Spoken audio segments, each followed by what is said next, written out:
So, why is health insurance rising so much? We've had 3 years now of multiple increases in premiums every year.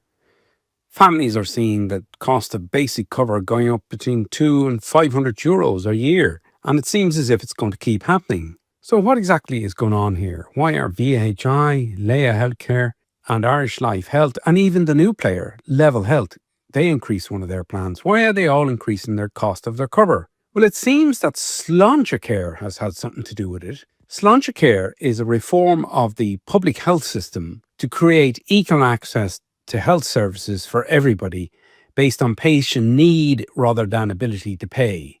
So it's an attempt to get away from the fact that more than 2.5 million people have health insurance in this country because they're afraid they won't get access to the system. But the problem is that Slaintecare means that more and more consultants are getting public-only contracts. In other words, they've ceased to do private work in public hospitals. This means that health insurers are having to rely on private hospitals, which are much more expensive. Combine that with growing demand for health care, and you get a situation where premiums keep going up. It's because fewer consultants are practicing private medicine. 64% of the new contracts now are public-only contracts for consultants.